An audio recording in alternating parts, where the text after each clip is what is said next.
Imagine, if you will, entering another dimension where Pink Floyd's The Wall exists as a single album. Now, what would that look like, I wonder?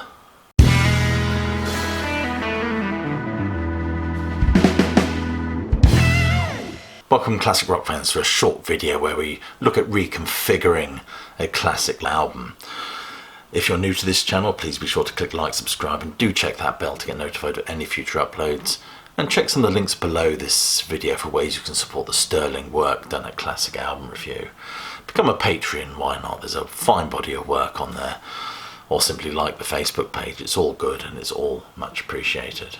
Now, Pink Floyd's The Wall is a very important album to me in many respects. In fact, there's a video on my channel called Albums That Changed My Life, and that album is there. Coming out in 1979, I think it was given to my brother for his birthday in November, or did he get it for Christmas? I can't quite remember.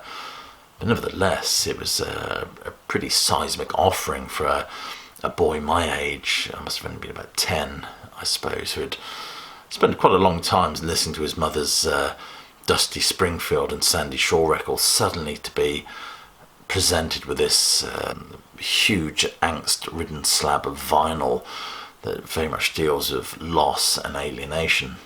Those of you who have followed me over the years will know that I'm not a huge fan of this album anymore. I consider it incredibly bloated.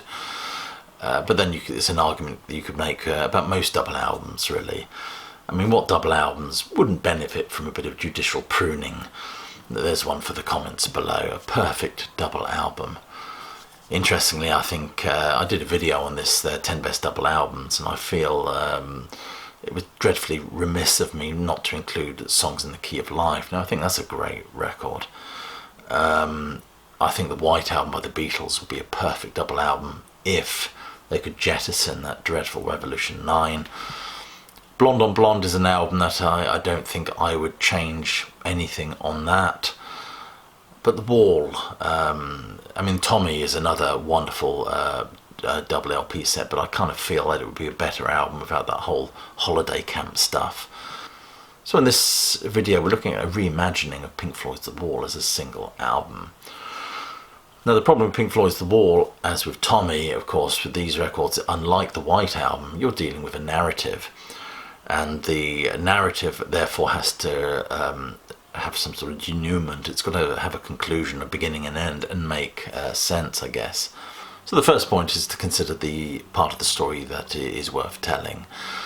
Now, I think the childhood stuff, the Pink's, aka Waters' early years, the loss of his father, and the exploration of that is quite compelling listening. And I think this is where The Wall's best material is contained, side 1 and 2, in my opinion. So I think that's what I would focus on. But you're going to focus on that. You're looking at two sides of vinyl. So what songs would there be? How would you tell this story? The Wall is a complex story that intersects with some pretty dramatic points. I would argue that The Wall, one of its flaws is it attempts to do too much. So this is in part a kind of an exercise in simplifying it all. Well, simplifying is perhaps not the word, but certainly giving it more focus. And of course The Wall is built up brick by brick over 4 sides of vinyl. But many see this album as having kind of different phases. And the phase that interests me, as I've already said, is the early life of Pink and the loss of his father. Loss, grief and childhood suffering and pain is something we can all relate to. The alienated rock star stuff, perhaps not so much. So as I said, the story that concerns the young Pink and his overbearing mother and the loss of his father is, for me, the most compelling part of this narrative, and the most beautiful part of this narrative in terms of the music that accompanies these songs. And believe it or not, I think Waters' voice is used beautifully on this album, especially sides 1 and 2, where he doesn't just descend into this pained mewing all the time. But of course, doing this, of course, we lose a lot of the idea of alienation as a theme explored. In this album, which has had some critics compare this record to something like Jean-Paul Sartre's Nausea or Albert Camus' The Outsider. A grim existential track that has a cyclical structure which kind of begins as it ends.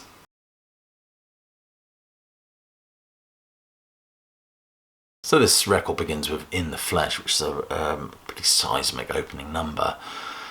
However, in my reconfigured version, I would consider this song would have to go.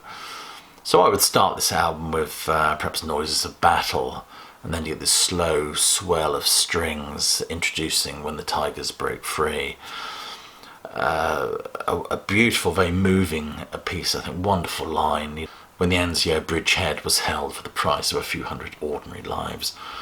There's a very sardonic refrain of Waters that's been apparent going all the way back to something like Corporal Clegg in 1968. But this is a beautiful piece, I think, that serves our narrative well. And that's kind of what I would start off with. So we get that crescendo when the royal command took my daddy from me. Stop, baby crying. And we'd get On Thin Ice. Of course, which segues into Another Brick in the Wall Part 1. Very haunting vocals on this, which communicates so much anguish.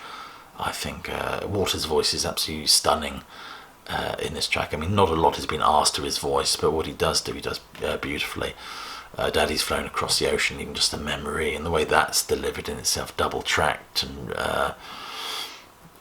with that menacing pulse of guitar behind it. It's just a beautiful bit of soundscaping as well, which then leads us straight into the happiest days of our lives. Now there's an ironic refrain for us.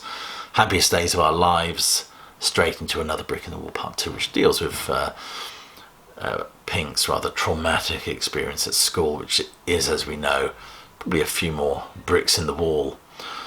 And of course side 1 then ends with Mother. Mother, one of the finest songs on this album.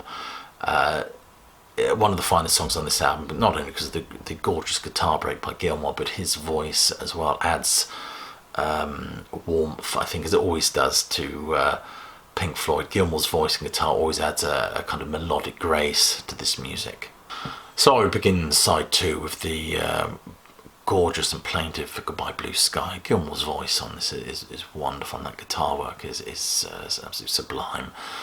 And then here's the contentious issue, because a lot of you have expressed your dislike for this number. I would go into Vera, but I would start Vera with a crackly old record playing Vera Lynn singing We'll Meet Again, straight into Waters' pained and agonised, very authentic sounding voice on this, which then goes straight into Bring the Boys Back Home. Now Bring the Boys Back Home would reach its crescendo and drop away as it does, and would then slowly fade in would be the menacing pulse of Empty Spaces. The full-length version of Empty Spaces that was used in the film. I would then segue into possibly Hey You, and then Comfortably Numb. Or if there isn't space for Hey You, I would go straight from Empty Spaces to Nobody Home, to Comfortably Numb, to finishing off with a Goodbye Cruel World, which ends the whole thing on a pretty bleak note, doesn't it? I mean, because let's face it, the album in its original configuration is such a cheery piece. So that's my reconfiguration of The Wall, focusing on the narrative of the young Pink and the adolescent Pink, or Pink as a young man, ending in a very bleak and Floydian manner. I'd be interested to know your thoughts on this. Maybe you think that The Wall shouldn't be touched. It's perfect as it is, and I fully respect that opinion. But this is just me kind of playing around with it, making an album that I think I would find a little bit more palatable, rather than going into all the waiting for the worms and the trial and all that stuff. I know I'd love to hear your thoughts. Please do leave your comments below. And I'll leave you with my usual salvo, which of course is hope you're well, staying healthy, not too alienated, but most of all that you keep listening.